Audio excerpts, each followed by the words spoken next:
In this tutorial, I'm going to teach you how to pass a UX design challenge all the time. I myself changed 9 jobs throughout my 16-year-long career, and I got to work in top design agencies and in 2 big tech companies. And I also do hiring myself for the companies I work at since 2011, and I know what candidates do wrong when they come to a design challenge. And if you're new to this channel, my name is Ines, and here I share what I've learned about UX, business, and building a career that lasts. If you're also into those topics, subscribe so not to miss my weekly videos. Now, what most tutorials like that are teaching you? They are giving you an answering framework. And this framework is supposed to work all the time for every company. But what I wanted us to do is that I wanted us to make a one step back and actually assess what is the type of a company that you are applying to. So what I mean is that before you join a job interview, you need to assess, is the company a startup, or is it a big tech company, or is it something in between? Now, why is that important? Is that businesses, they go through different lifetime changes, same as people. You have different jobs and different tasks in your life in front of you when you are in your 20s as opposed to when you are in your 60s. And although companies are all having the role that is called a UX designer or a product designer, the tasks that they are going to give to this person are going to be really different. So if you will know what stage the company is in and what challenges they are likely facing, you can build a more successful strategy and you can emphasize the needed aspects of your job, of your qualities, of your character. So let's imagine a maturity spectrum. And on the left side, there is a newly born startup where you apply as a founding designer, and on the right side there is a FAANG company like Meta, Google or Apple where you apply as a designer who is going to work in a big design team. So to make this spectrum clear, let's start with the extremes and let's talk about the startups first. So most startups are having a lot of things that they need to build 0 to 1. So in the beginning there is nothing, no functionality, no capabilities, no proof of concept, no users even.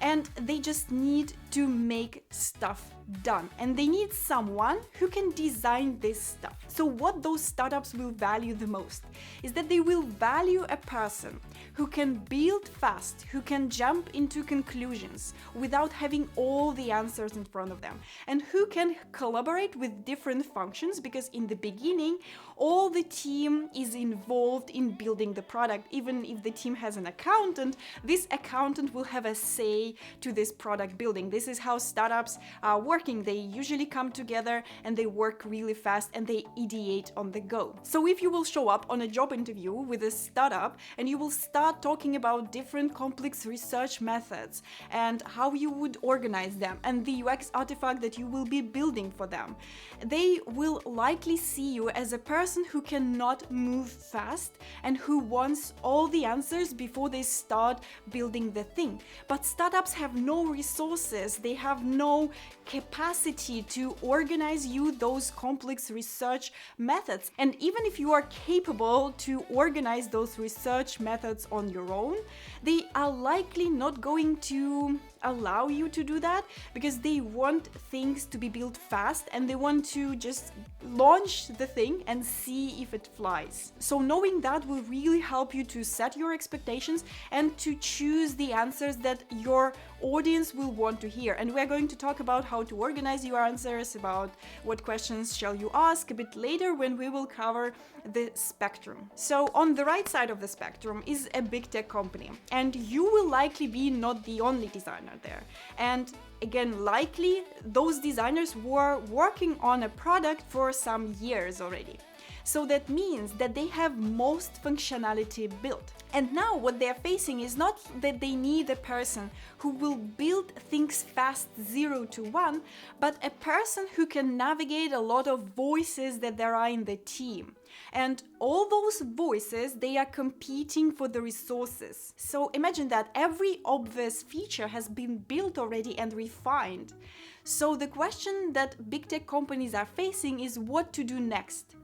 And there are no obvious ideas in what you could do next. So that people in the corporate that are most successful, they are able to build stories about why what they want to be launched is the next big thing. And there are many people who are fighting for their thing to be the most important next big thing. So it's important now that you are able to build a story.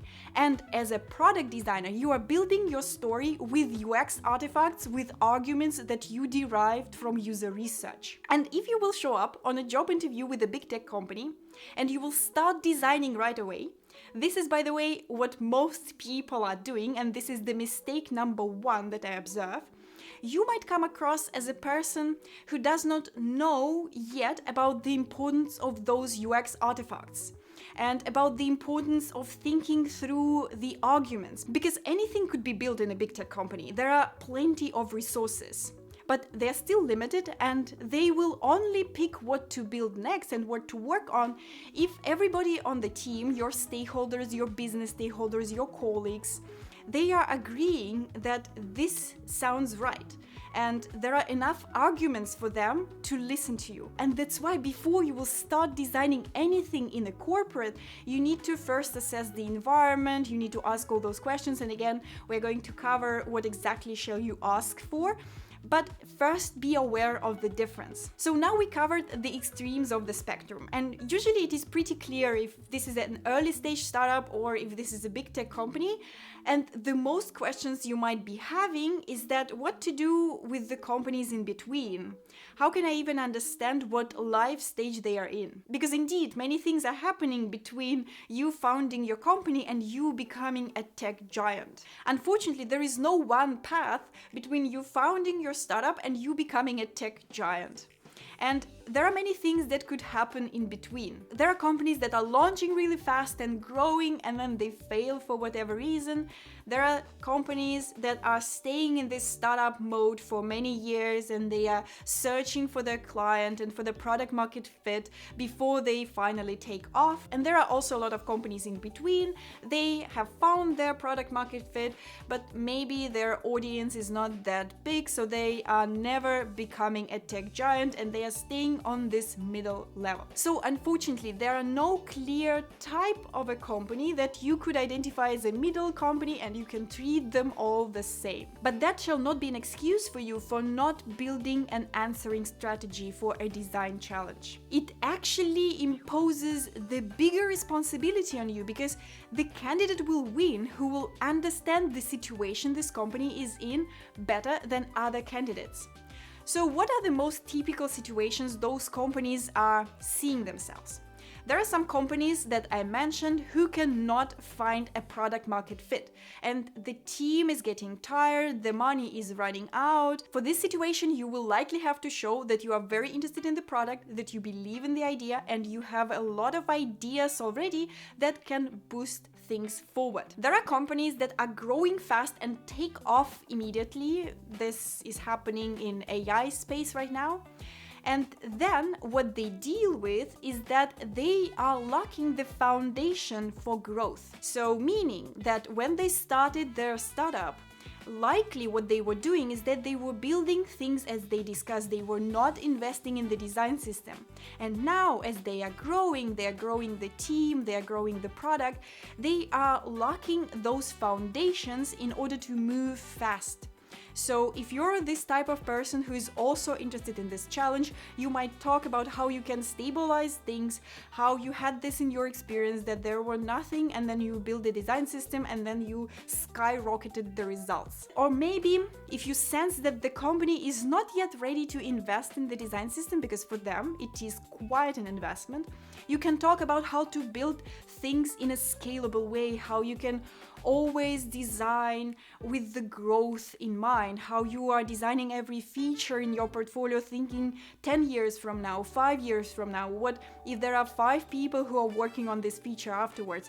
This is what they will appreciate. And for the majority of the companies that found their product market fit but are not really turning into a unicorn just now, you might talk about how you have some ideas to differentiate them, because most likely those companies are struggling to compete with tech giants. And their product might be better than a product from a tech giant, but usually tech giants, they offer you some more things on top, they offer you cheaper packages, they offer you more functionality, better customer support, whatnot.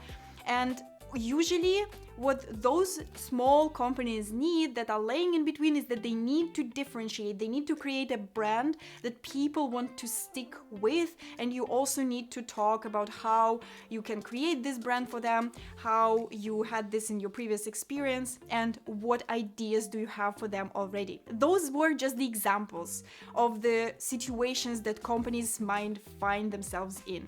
It's not the exhaustive list.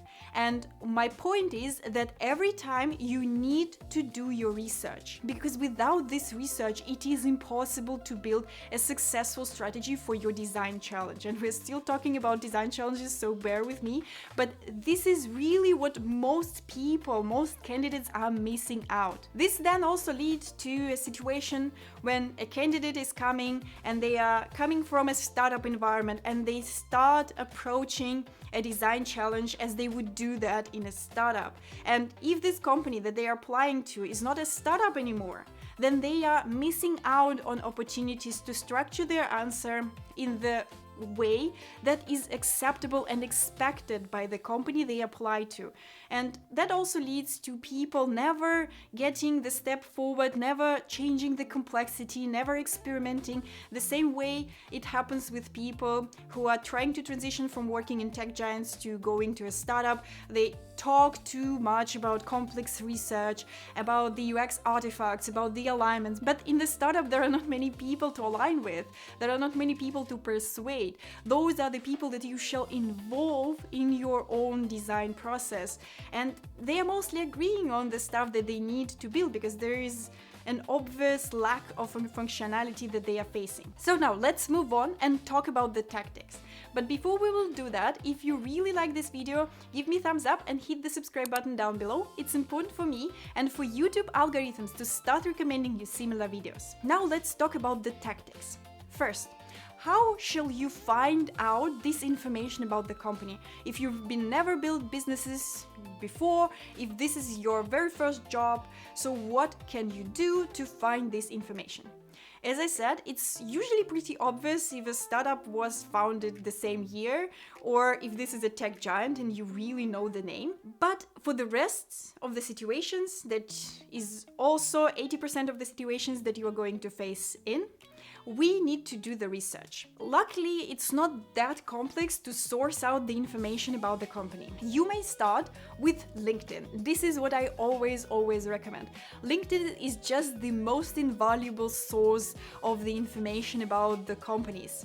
You can scroll through the company page, you can see what do they post about, when this page was founded, what are the people that are working there. Also feel free to scroll through the people profiles and see if there are people who are active as content creators or as influencers on LinkedIn. And this will give you a precious source of information about what this company is caring about, what is the team composition, what language do they speak, is it a formal language, is it an informal language.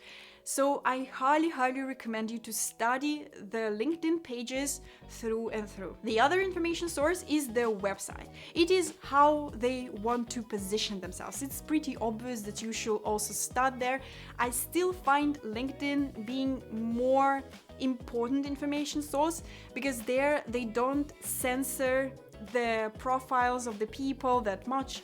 They might have the same information that they have on the public pages, but also you can gain way more ideas on what is there in the team exactly. Then the other information source that you should definitely leverage is the hiring process itself. Usually before jumping on a design challenge, you are given an opportunity to talk with someone from a team on a screening interview. Even if it is just a recruiter that you are meeting and then the next interview is your design challenge, you can still ask the questions about the team composition, about the challenges and goals, and about the vibe that team is having. Usually my best questions to ask is what are the closest challenge that this person who is joining this role is going to tackle? What are your expectations from this person who is joining the team in the first 90 days, in a year from now, and who is exactly involved in the design process. What you want to hear from this last question is how far away you are from the leadership. Meaning that if you hear that you are working closely with a CEO herself, then make sure that they are closer to the startup side of the spectrum. If you hear that you have a head of design, a head of product, a product owner, a product manager, a VP of tech and stuff like that, then be sure that they are more sophisticated and they have more layers to convince, and that means that the importance of UX artifacts and the importance of the story that you tell is going to skyrocket. Now, once you've gained this information and you have an idea about what stage they are in currently and what is the closest challenge that they're trying to solve with this new UX role, you shall go and study the product itself. And this is the stage that unfortunately many people really miss. It is usually very easy to do when you are applying to a B2C product, because there you can just log in, you don't need to sign up a contract or anything like that. It is harder to do with the B2B products, but there are still lots and lots of ways of how you can do that. The most important way is to study if there are product walkthroughs on YouTube, because many companies, they actually try to teach their users, or there are some influencers of a sort that are teaching how to use certain tech tools. At the same time, you can study the company's FAQ pages, because there they also showcase their interface and they explain how to work with it and they explain what features are there. That could give you a lot of information and that could give you a lot of ideas towards your future design challenge. Sometimes indeed it is really hard to find anything about the product. Maybe this product is newly founded and it is targeting research medical labs and there is really no information about what's in there. Usually there is nothing to be scared about, because teams are also aware that candidates have not seen the product before joining the interview process. However, in this situation, you can still study competitors that are a bit more mature, because mature competitors, they will for sure have those YouTube walkthroughs and FAQs and help centers and whatnot that will give you a good idea of what to expect from the product that you're going to be presented, because it's really rare when companies are working on something so groundbreaking that there are no competitors in the field. Even if your design challenge is not going to be related with the product and you were told that upfront, which is also quite a common practice, you still need this information about the product, the company, the team to apply to your answers, because it's really unlikely if you apply to a tech giant and they will give you a challenge for a startup and they will expect you to answer like it is a newly born startup. Usually they still imply that this is a product designed in the team. So even if you feel that this is like a startup and they emphasize that this is a newly born product, there were nothing before that, you still need to talk about the team composition, about the technical challenges before you start designing. So now let's actually uncover the tactics that you can apply to an interview step by step. And we will start with the startups. So a simple environment, not many hierarchical levels, you work closely with the CEO, everybody is involved in the design process, and you need to emphasize speed. I will lay you down now what shall happen ideally on the job interview challenge for that company, but my recommendation is that you will listen it out and then you go and practice that. Because without practice, honestly, still people are getting lost. And they are defaulting to the way that they prefer. So if you were working in a big tech company, in a stressful interview environment, you can default to what you were doing in your job right now. If you want to practice job interviews and design challenges with me, then go and check the link down below in the description. I'm going to have the program launched quite soon. It's going to happen on November 17. If you're watching this video after we have closed this cohort, then join the waitlist and see if the next cohort is going to be open. But you can also, of course, practice with yourself, with ChatGPT, with your colleagues, or whoever is agreeing to do that for you. So you're logging into the challenge, you meet the hiring manager, you build this report and stuff like that. So you do some chit chat if this is acceptable in your culture. Then they usually give you the challenge and then they read it out loud. And what shall you do? If it is a real startup, as we were talking about, then first you need to ask them, what do they know about the users? Usually there is some information that is floating around. If it is a fictional design challenge, they still can give you some information or some ideas. The point of this stage is to show that you are not going to jump to expensive research right away, but you are going to use the tribal knowledge that the team has built. And you are aware that this knowledge is not complete, but you are agreeing to work in this uncertainty to move fast. Then, after you did that, you can go and talk about the competitors. If you know or could project what the competitors might be, you can open up your tab and you can scroll through them. You can maybe screenshot some parts if this is the design challenge that will require from you to produce something, and then you can show that you are aware that competitors might give you a lot of information about those features that you need to build 0 to 1. If it is a take-home design challenge, you will have more time, you can organize it better, but still don't invest too much in the UX artifacts. Go to the insights right away. Don't create them in a way like you're going to present them in front of 60 people. Then, once you're done with this stage, you can go and sketch right away. You can at least map out some ideas, maybe high-level flows that you anticipate might be in place. That might sound super abrupt for people who are used to work in tech giants. And I get it here. Like now when I'm working in my company for 4 years now and 3 more years in a different tech company, that kind of scares me a bit as well. But I used to be working this way when I was working with startups and I was working in agencies, and it is quite normal for those maturity levels. So at this stage of the Whiteboard Design Challenge, doing sketching early, you are showing that you are able to design some simple flows out of the best practices or out of the information that you sourced out from competitors without having all the answers, because startups, they are not giving you all the answers. They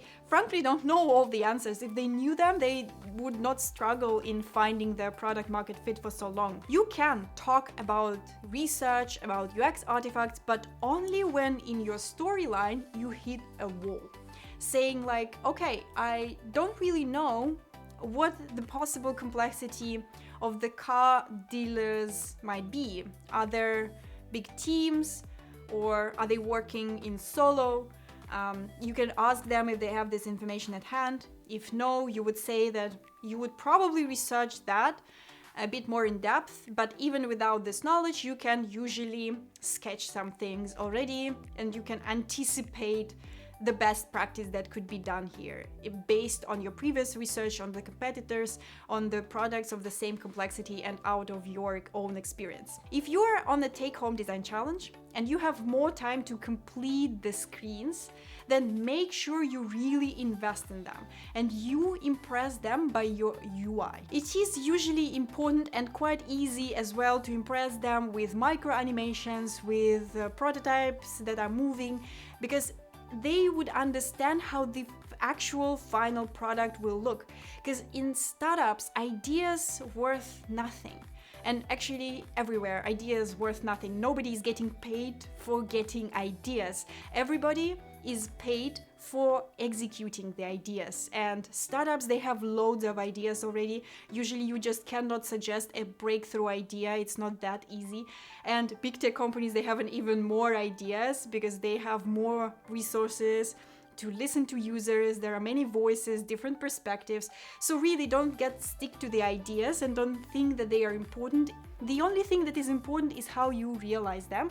And in startups, you really can disregard most of the UX artifacts, the personas, if you really don't need them to produce the final design. Yes, you can again mention them, so it would be nice to cluster the car dealers because you have never been in a car dealing business, and this is clear. But still do some bold assumptions, focus on the execution and highlight to them how long it took you to produce those designs, because this is the information they will very much be interested in hearing.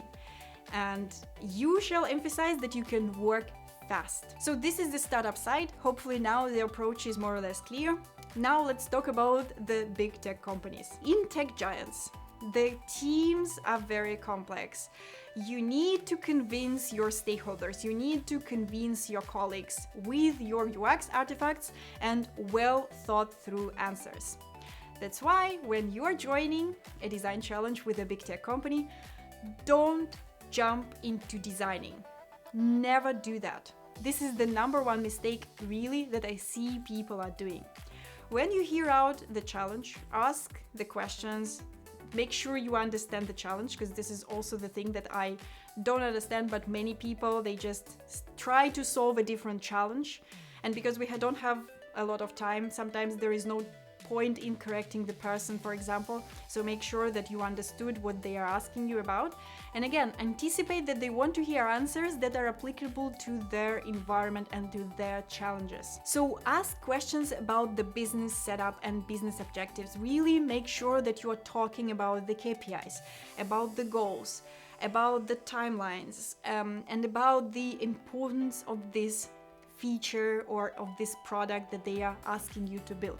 Usually hiring managers, they have some answers prepared, even if this challenge has nothing to do with the actual products that they are having. Then make sure that you also cover the team complexity. Who are you get to work with? Who are your stakeholders? How many are there? What levels they are having, what job roles they are having, what do they care about. And it's best when you show that a sales manager will be caring about this thing. That's why you will incorporate that in your answer and in your UX artifacts as well. Then talk about the possible technical complexity. In a startup, we always kind of assume that everything is possible, because a startup will figure out things on the go, they will hack code that, whatnot, to make it realized. In big tech companies, the situation is usually different, and we usually have some constraints, and it's best that you ask about them upfront, although maybe for this particular challenge, they are not anticipating any technical complexity because it has nothing to do with their actual products, but it is still important that you show that you know about this aspect and you find out about this aspect everything that you can before you start the design. Then you need to ask about the users. And some people, they argue that you should ask about the users upfront, which is also pretty fair. You can do that, especially if you understand that one of the company values is being very customer focused, and they often talk about the users and whatnot. However, in the most companies, I think the environment dictates a lot of things that you can then deliver to the users. And usually, realistically, when you join a company, first you know the team composition and the complexity and all the layers, and then you get to know the users. So you can show that you are customer-centric if it suits your strategy, or if you see that the company is very classical, they are not really customer-centric, they are really focused on themselves. Usually that happens with big tech companies. Maybe not with FANG companies, but with some that are big and huge, but not that advanced. You can start with the questions about themselves first, because it's also easy for them to answer. They are so focused on themselves. Then, once you ask about the users, which I would probably also do maybe in the first row, find out about the competitors. So basically out of there, you can start tentatively talking about some research methods and research that you would do to create those UX artifacts that you would need to persuade the teams. Then usually on a whiteboard challenge, we don't have a lot of time. And asking all those questions about the teams and users will take kinda a lot of time. And this is to be expected, and having the rigorous timekeeping is absolutely necessary here. Because still you need to leave some time for you ideating on the research methods that you would use and on the UX artifacts that you would create, and on doing some sketching. Because even if it is a huge tech company and they are really presenting you with a complex design challenge, it is usually expected that you will sketch at least something, even without those UX artifacts, without all the answers. So make sure you have some time left, because this is the number 2 mistake that people are doing. They either start too soon in their sketching, or they start too late and there is no time left to discuss some ideas. If you are on a take-home design challenge, you have more time, and you shall split this time in having at least half of the time thinking about research, doing some artifacts, and half of the time on creating the concept designs. And you shall still produce there some details. Maybe you don't need to be as detailed as you would do this for startups, and you might not want to impress with micro animations and stuff like that, because they would anticipate that you can do that. However, there is still something to be designed at the end, maybe just high level. But again, think about every artifact that you create for a big tech giant as an artifact that you would present in front of 60 people. So what is it? Is it a persona? Then okay, fine. Make it wrapped up nicely. If those are the designs, okay, fine. This is a high-level prototype, but for 60 random people, it should be clear what you mean. So these are the approaches that you shall take for the extremes. For anything that is in the middle of the spectrum, you need to build a custom strategy. You need to know what stage the company is in and what challenges they are facing and what do they expect from the role. I have created a free guide for you to have it in front of you on a design challenge. The link is included down below. Just go there and study it through and through. It has everything we talked about today, and it is just handy to have something that you can have open during your design challenge next time. If you want to practice design challenges and job interviews with me, then check out the link down below in the description, because I'm going to have this program starting really soon. So see if we have cohort open, or if there are some seats left, or join the waitlist to hear about the next openings. The design challenges are very fear-inducing and sometimes complex to comprehend. That's why I have created this mock design challenge with one of my students from the previous cohort of this course, Job Interviews and Design Challenges for Product Designers. So watch this video, it will make things crystal clear for you, and I see you there.